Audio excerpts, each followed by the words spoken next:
Бүгінгі біздің сабағымыздың тақырыбы бұл арқаның арғақты күйшісі.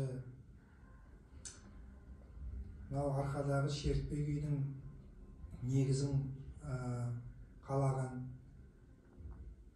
Тәттімбет Қазанғапұлы атамыздың көкейкесі деген күй. Бұл күй негізінен домбырада тартылады. Соны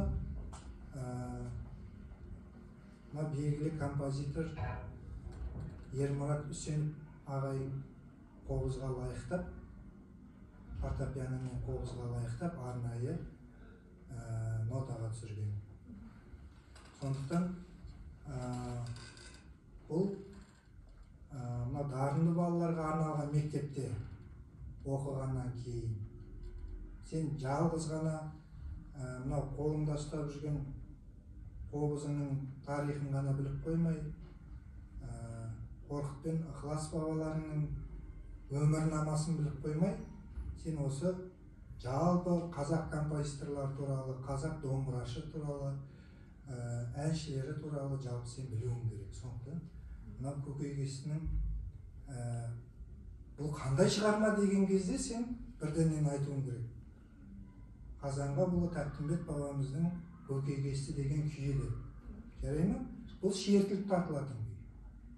Сондықтан бұл негізгі домбырада, өңірауда тартылады. Кварта. Түсіндің бе? Домбырада тартылады. Бірақ енді біз бұны композиторларымыз фортепиано мен қобызға өңдегеннен кейін бұл міндетті түрде квинта-бұрауына түсіріледі. Шығарманы көбісі квинта-бұрауында. Ре, ля, бұрау. Түсіндің ғой, е? Алдымен біз шығарманы тартпас бұрын не істейміз? Құлақ күйін келтіреміз. Кәне?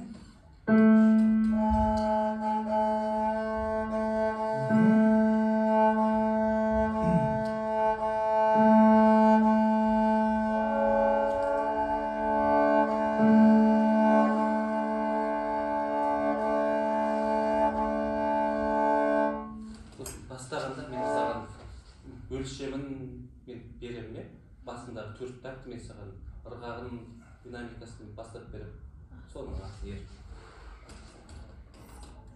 Ағайынды тыңдап отыр, жарай ма? Санап отыр мына жерде тактылардың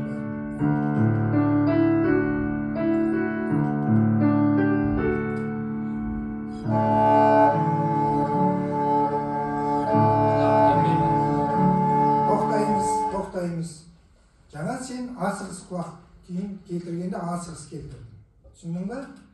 Сондықтан Ерасыл сен емтихан тапсырғанда, концертке шығатын кезде сен құлақ күйіне мұқият болуың керек. Кәне? Қалай болсылай келтіруге болмайды шығарма тартар кезде.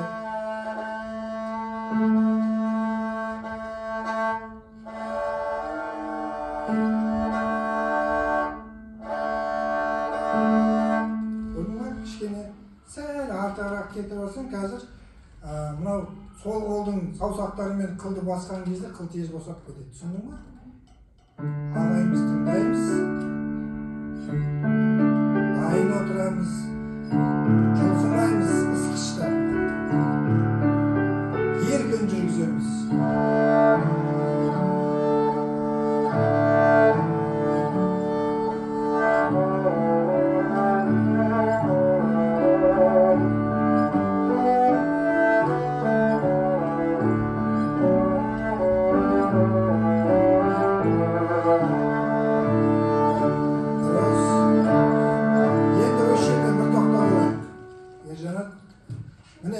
Басында бастадың ғой. Дыбыстарың ысқышта бір сызықтың бойымен жүргізіп отырған жоқсың. Мынаны шығар дыбысыңды. Дыбыс шығып тұру керек. Міне. Көрді ме?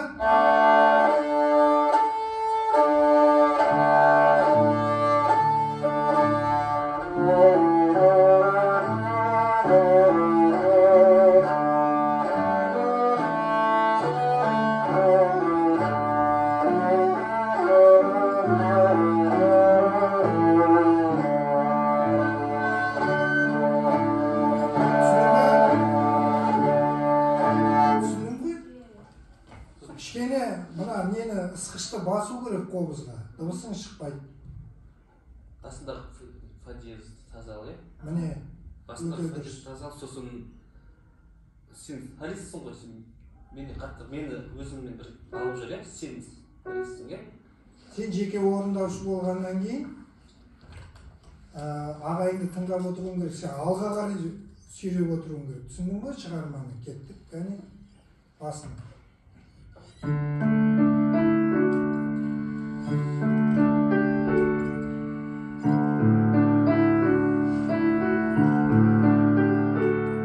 Шығар.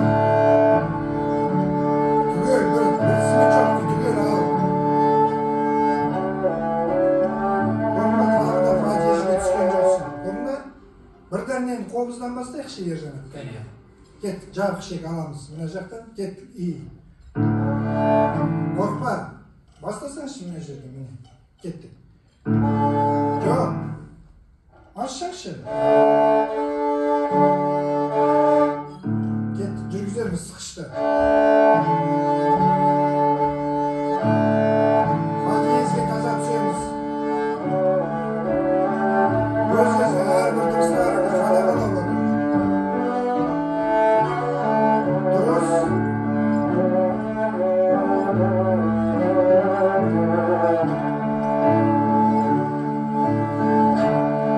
Қазір форда шығар.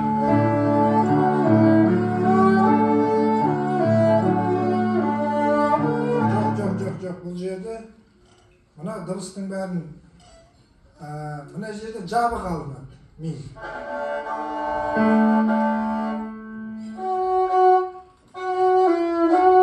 Кеттік.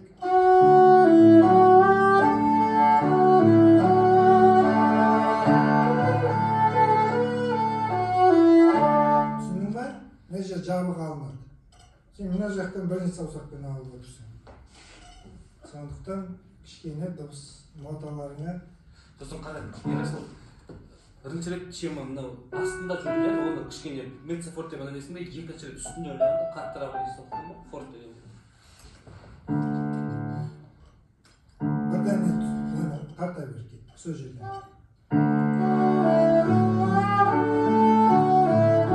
Жоқ, анау екінші саусақты сырғанатқанда жай ғана, да-да-да-да-да, түсіндің бе? Өте абайлы. Кішкене жай теп тұр, ойнай бер бұл. Иә, кішкене жай темпті. Енді тастап жатырмыз. О, жақсы, кәне. Жап.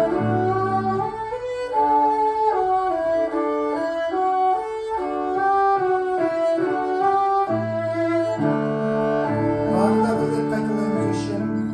Тағы бір рет қайталаймыз. Ысқышқа, штрихтарға көңіл бөл. Түсіндің бе? Кеттік. Нақтылап шығар дыбыстарыңды. Жоқ. О, міне, түсіндің бе? Бірінші саусаққа миға барушы болма. Кеттік, жабамыз.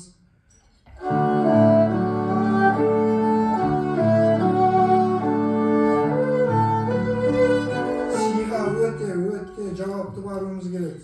Сиға, си нотасына барған кезде, ана жапқаннан кейін сен онсыз да ля шегінде тұрсың, түсіндің ба? Міне, ля шегінде тұрсың, жаптың. Сосын сиға сәл ғана түсіресің, дәл жанында тұрсың. Түсіндің ба? Қайтадан бастаймыз. Жабамыз. Міне жақсы, кішкене. Жабамыз.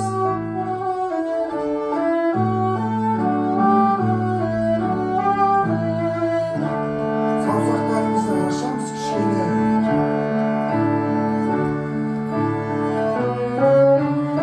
Жоқ, бұл жерде міне ысқыш жағын кішкене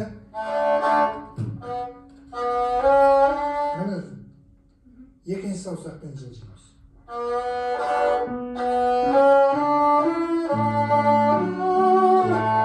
Түсіндің бе? Кішкене созыңқыра саусақтарыңды. Сидан бастаймыз. Сөйте. Аха.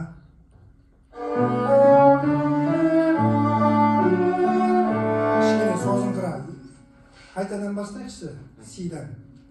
Жоқ.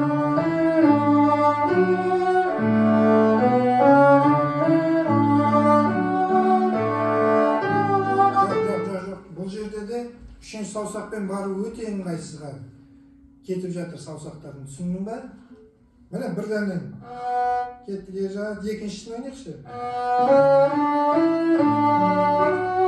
Міне.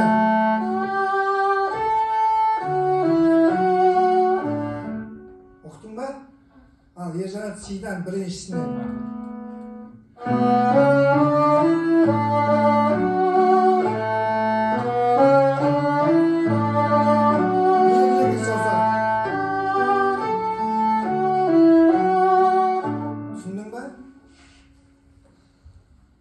Саусақтар интонацияны, мына дыбыс тазалығының орнында болу үшін, бәрі таза, дыбыстардың бәрі таза шығу үшін мына саусақтар көп рөл ойнайды.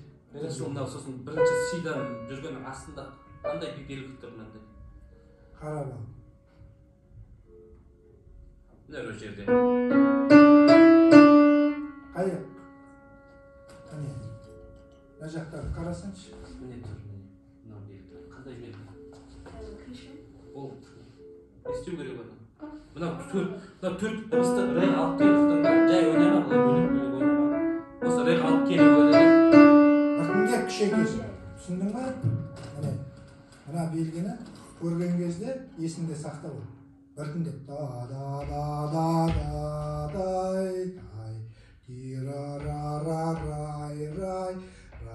лай, түсіндің ба? Міне ұжым, міне жерге келгенде форте. Түсіндің ба? Көрсетіп тұр өзі. Әрбір белгіге мұқият болу керек. Міне осы сидан бастап қайтадан тартамыз қазір. Бірақ дыбыстарыңды тазала. Түсіндің ба? Кеттік. Дұрыс. Форте. Екінші саусақ. Жаңа мен түсіндірдім ғой. Жоқ. 2-4. Жоқ, жабық аласың. Үстінен. О. Түсіндің ғой? Қайтадан си.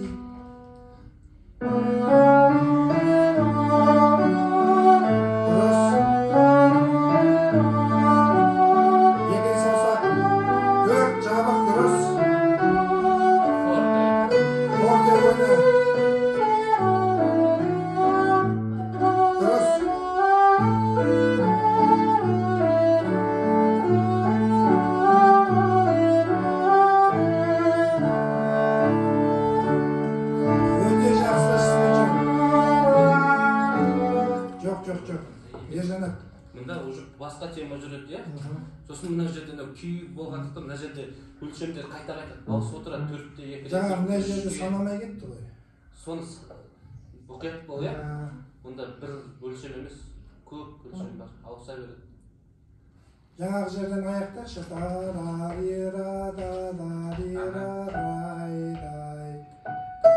Мынау дейін ашықшы алдында да. Фа, ми, фа, сол, ми деген. Мына жерде наоборот азайтасың дыбысты мынаның алдына алып келесің. Фа, ми, фа, сол, ми, кет.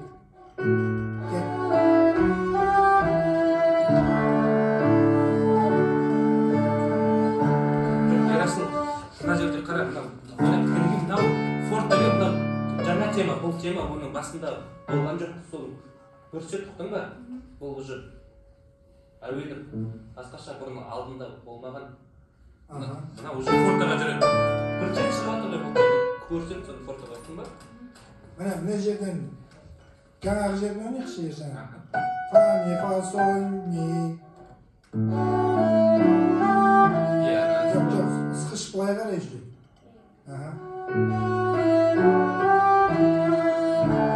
Жабамыз. Енді шығар.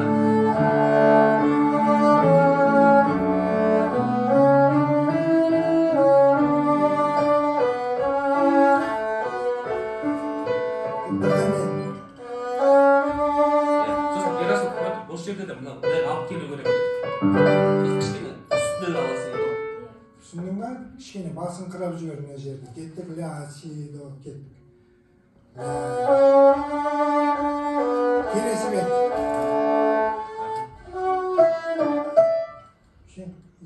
Ерасыл. Міне. Қайтадан екінші саусаққа көшесің ғой. Түсіндің ба? Қайтадан екінші саусаққа көшіп кетесің. Жаңағы жерден бастайықшы. Міне. Ана бірінші беттегіден. Жабық ішек бар ғой? Аха. Кеттік.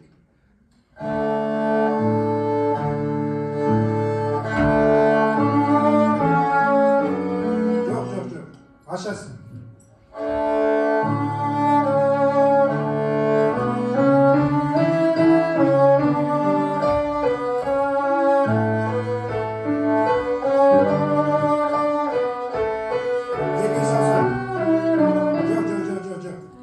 Екі саусақ. Жабасың содан кейін. Ол. Соғыстан ұстап тұр, иә? Ана жерде.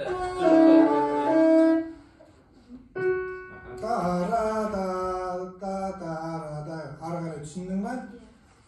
Қайтадан мынаны саусақтарын дұрыстап алу үшін Ержанат.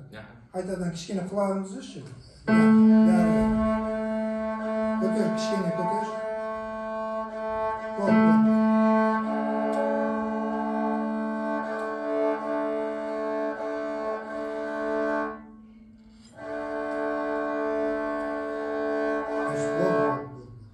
Жабық шеккен.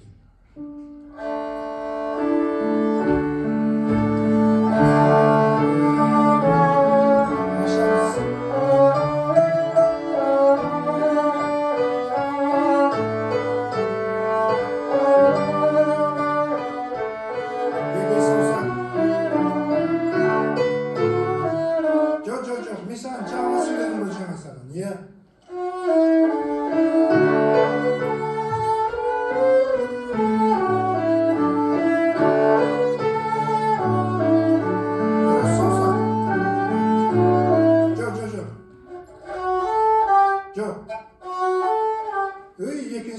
Екінші саусақ қой. Міне.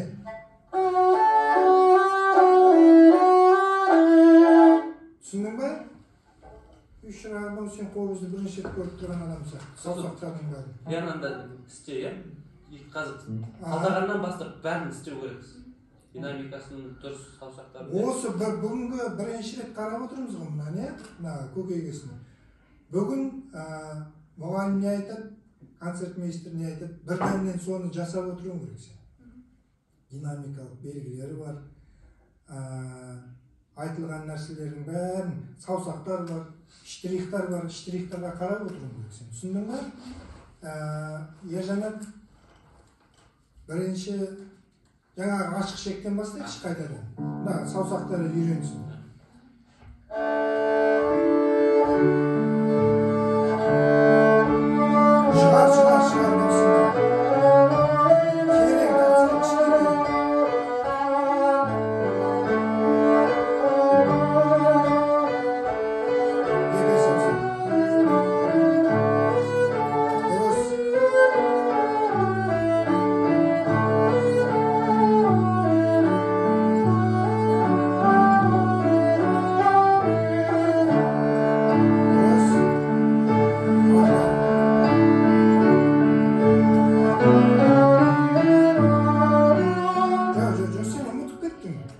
Бастапқы мына жақтағы тема қайталанып келетін. Мысалы, түсіндің ба? Сен жаңағы саусақтарды ұмытып кеттің.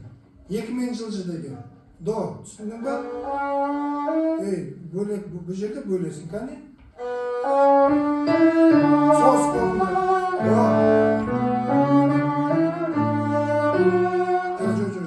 Ерасыл сосын осындай екі бірдей материал қайталанады ғой, екеуі бірдей, екеуі бірдей ешқашан ойнамақтың ба? Екеуі болса, біреу пиано болады. Түсіндің ба? Бірінші спортта жүріп, міндетті түрде екінші пиано. Екеуі бірдей айқайлатып, дабыр айтып шығарудың қажеті жоқ. Сондықтан мен бағана айтқан жерде саусағы да жазылып тұрған негізінде. Көрдің ба? Міне 2, 2, 3. Түсіндің ба? Бұл жерде сен әл саусақтарын қысқа барды, 4 пен алып қара. си, до, ре. Түсіндің ба? Кән, осы жерден тартшы кән. Өзі, жеке өзің тарт кән.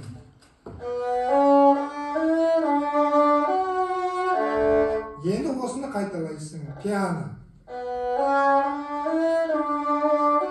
Екі саусақ. Жоқ, үш деген жоқпын мен. Бағана қандай саусақ деп айттым бұл жерде? Екі. Дұрыс? Төрт. Төрт. Қандай? Ана тырнақпен алатын төрт па? Жоқ, жабық төрт па? Жабық төрт. Соны ұмытпау керек. Қайталатқыза бермеу керек. Сондықтан сидан қайтадан жалғыз жеке өзің тартып көр қазір мына жерде. Жоқ. Бұл жерде ешқандай си бемол жоқ. Кәне? Сол қолың.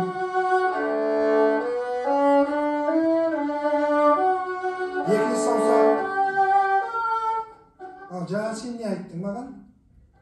Қандай ең жабық. Сен неге оны барып мына нені тырнақтың несімен көпшілігімен аласың? Дұрыс емес ол.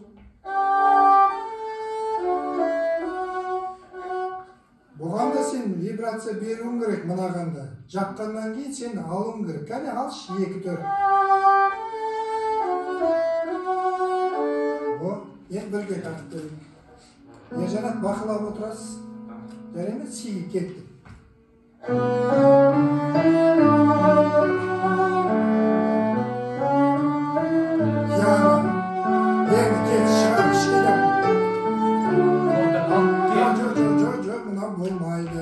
Өйткені сен ол жерде саусақ дұрыс, бірақ ешқандай вибрация жоқ. Содан кейін дыбысты күшейту керек қой бұл жерде сен. Сен сол ана жаңа бастапқы тартқаныңнан төмен қарай кетіп қалдың, керісінше. Сен жоғары қарай шығуың керек, дыбысты күшейту. Қараш, мына жерде пианода мына жерде фортаға дейін алып келу керек. Жай отырма ғой. Түсіндің ба? Бұдан енді белгілерге қарап отыр. Мына жерде не белгі жазып тұр? Пиано. Енді сен осыны сақтауың керек қой. Осының алдында сидан бастаймыз. Ержанат кешіріңіз, мына жерден ашық шектен бастайықшы. Міне кет. Ысқышты. Болды, рахмет. Мына жерде кішкене толқын жасап жүресің. Түсіндің ба?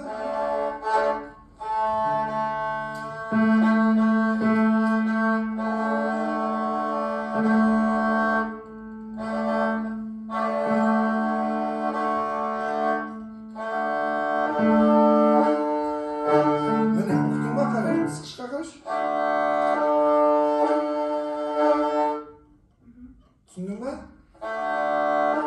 Бір акцент жасап жүреді.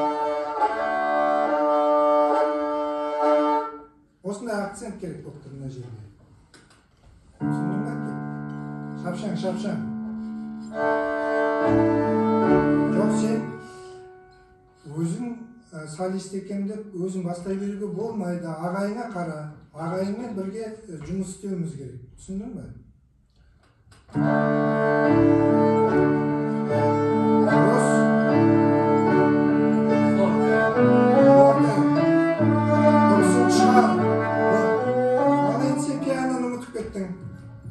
Неге сен астында белгілерге кішкене назар аударып отырмайсың? Ректор алғы ойлап отыр, е? Қазір сөйтіп жүрмін. Мысалы сен, міне, ағайың дұрыс айтады. Қара. Мынау да сол қайталанады. Сен алдындағы нәрселерді жүрсен, белгілеріне қарап, қандай нота келетінін бәрін сен міндетті түрде, сен бір 2 такты бұрын алдындағы ноталарға қарап отыруың керек. Бұл нота оқу деп аталады. Түсіндің ба? Ертең оркестрда отырғанда да сен мынандай жағдайлар келген кезде алдында не тартылады, соны сен алдын ала есептеп отыруың керек. Түсіндің ғой? Сен бүкіл жаңағы динамикалық белгілеріне бәріне қарап отыруың керек. Кеттік мына жабық шектен. Екеуміз ойлап отырмыз.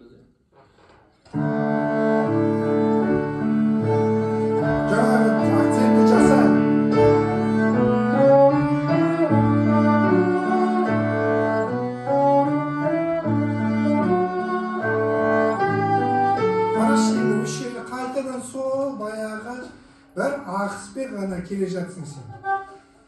Қайда? Міне қарашы, ағай ойнайықшы бірге.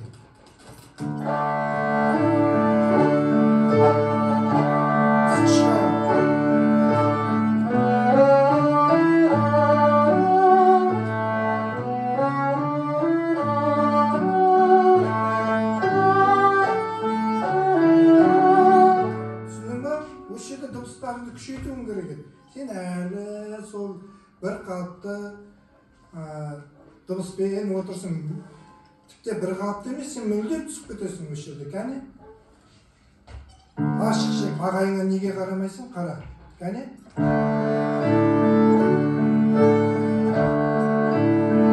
Орда ойнаймыз енді.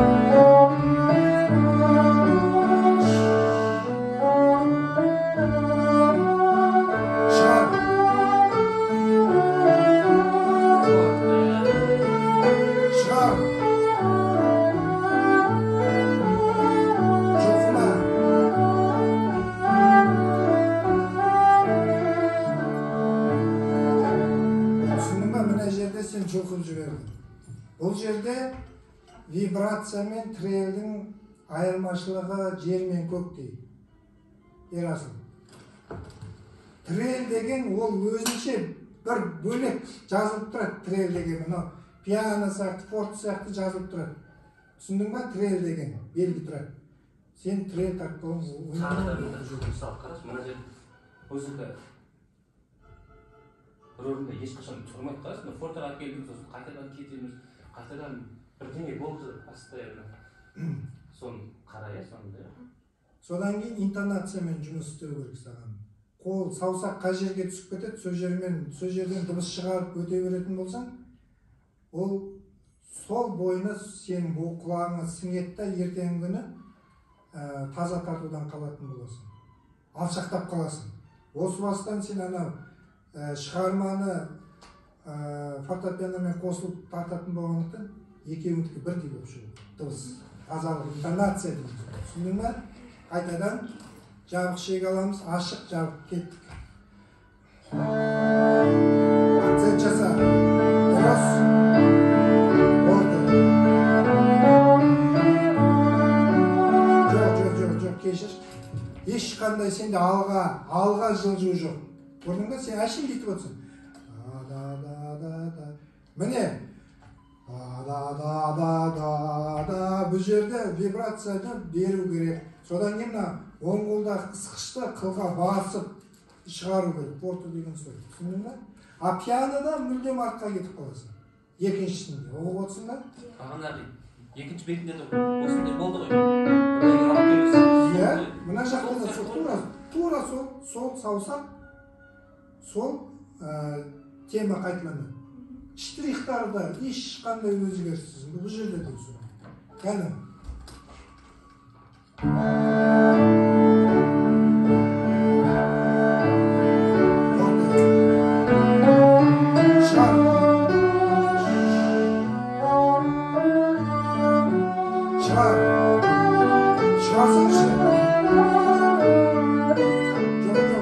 Неге сен миға мына жаққа барып жатсың, бірінші саусақпен?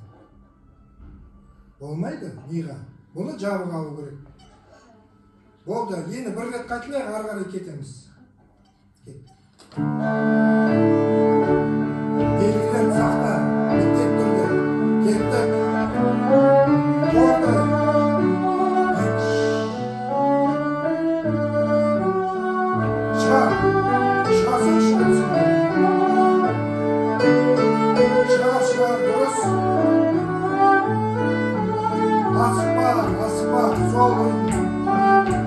Ағайын беріп отырмады.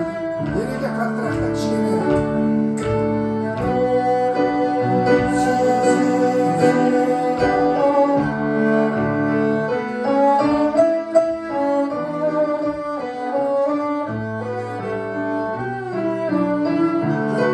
Тура жаңағында екінші саусақ.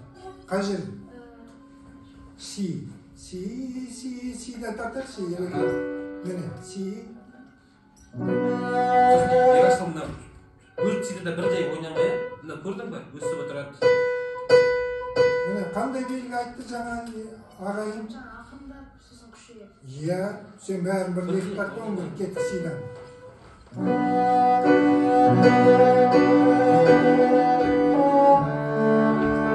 Шығар қолды.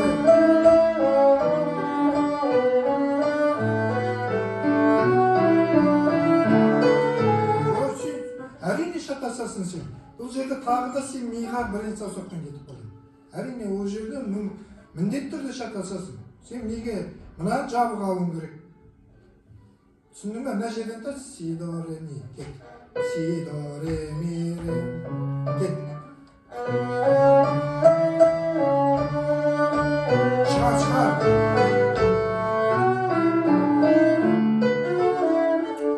Ең таза түсін, шинтанасы. Дұрыс.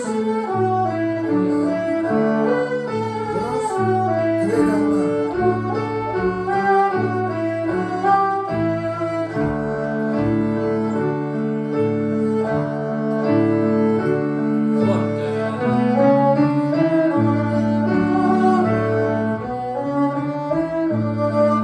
Егер саусақ жабамыз. Шығар. Интонация.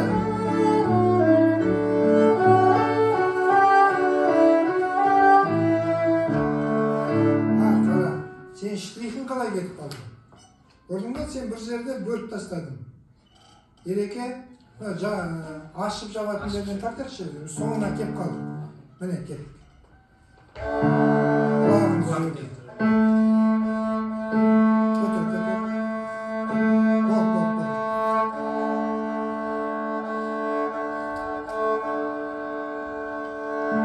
Бол, кеттік. Міне, ашып жабамыз, кеттік.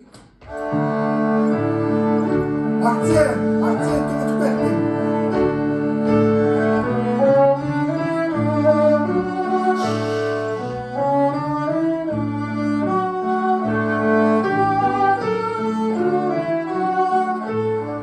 Кешіріңіз.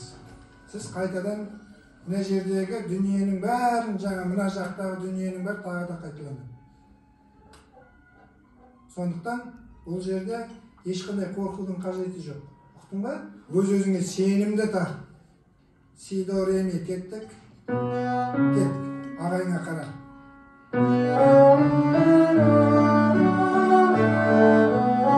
Пиано. Жоқ.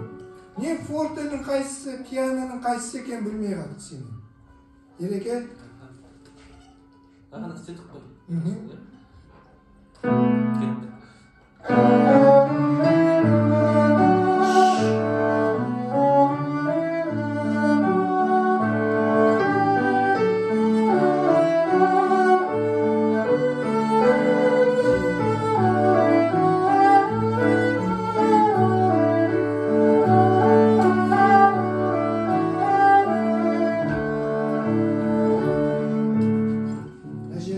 Ысқыш бізде дұрыс келмей жатыр. Түсіндің бе? Ракен, мына жерден өнер си до ре ми кет.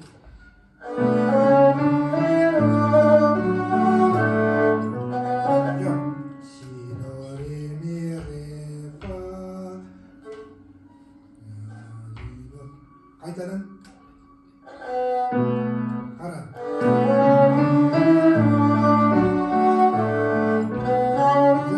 Жоқ, олай жасама. Қайтадан.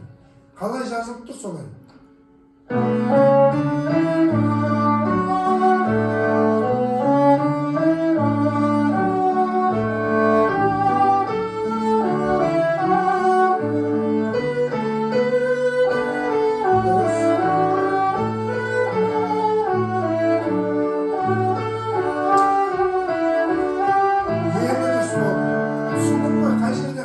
Жіберіп отырғанын.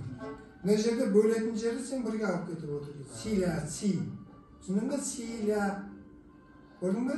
Силя, си. Мына жерде бөлінеді штрихтары. Кеттік, осы жерден бастайық. Силя, си. Ағайыңа қара.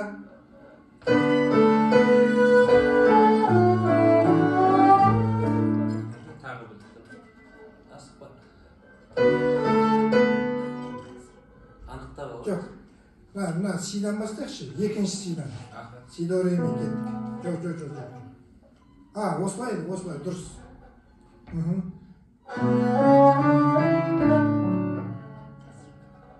Болсаңшы.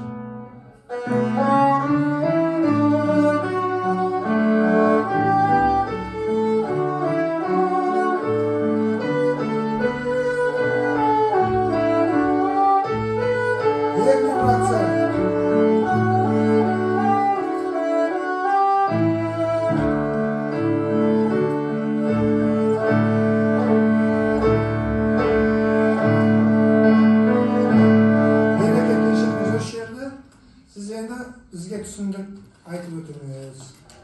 Мына жерде ашық шектер жүріп жатыр ғой. Жаңа бітірдік қой соны. Ерасыл мына жерде ашық шек форт, одан кейін мына жерде тағы да бір жаңа тема басталды, бұрын болмаған тема. Одан кейін мына жерде сенің акценттер осы жерде де алып бар. Иә, акценттер акценттерді де алып бар. Міндетті түрде. Сосын мынау Ерасылды бірінші табаққа әкелгені жақсы, жаман емес, бірақ сен қалдағанда менің де партиямды қара, иә? Мына жерде не болып жатыр, ол кісіде қарап, иә? Иә, астындағы мына партиялар. Өзімдікін бірінші талдап ал, жақсылап, саусақтардың бәрін. Одан кейін менің де партиям ретінде, ары қарай да сосын тағы да келесі табақтарда әлі көп жұмыс бар. Бәрін айтамыз алғы сабақтарда, иә? Мына жерден бір қарап алайық. Аяқтап қалдық, жалпы. Бітіп қалдық, да? Ашық шек. Қарсылап беріп отыр. Сонда тема ескілсін.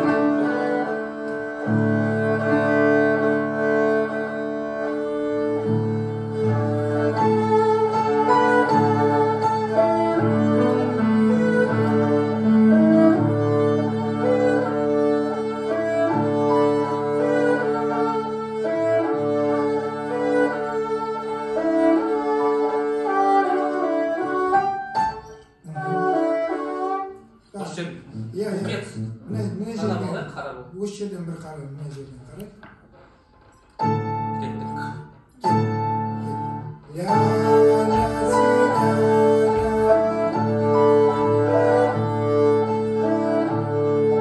Жоқ. Ля си ля ми, ля си ля ми, ля ми. Түсіндің ба? Кеттік. Сенің ойна. Жоқ, ля си. Кеттік, мына жерден. Шығар осында.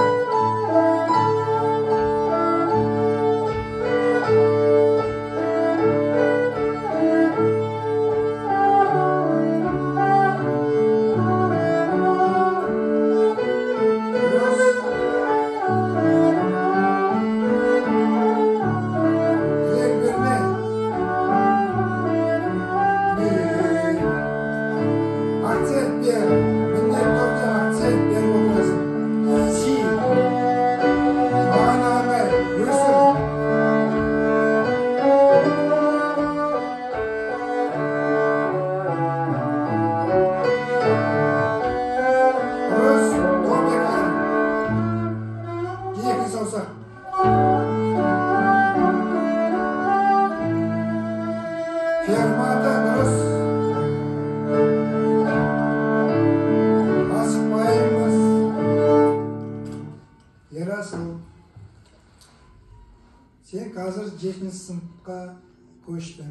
Сондықтан мына шығарманы бүгін біз бірінші рет қарап отырмыз, е? Нәтиже жаман емес. Бәрі жақсы, тек қана интонациямен, содан кейін жаңағы белгілерге, динамикалық белгілерге, күшеюіне, азаюына бәріне сен уақыт көріп, үйде осы шығарманы қарап келуің керек. Ағай, алып қосарыңыз бар ма? Дыбыстарыңды тазалап алайық, фортепианомен бірге отыра бер. Менің де партиямда кішкене бар. Қарап қой. Талдау керек, анализ жасау керек. Тақырыпқа бүйтіп отыру керек қой. Бүгінгі сабағымыз осымен аяқталды. Енді келесі сабақта мынаны кішкене тазалап, жатқа тартып келуге тырысамыз. Рахмет. Темпінде қосамыз келесі сабақта, да? Жақсы. Жарайды.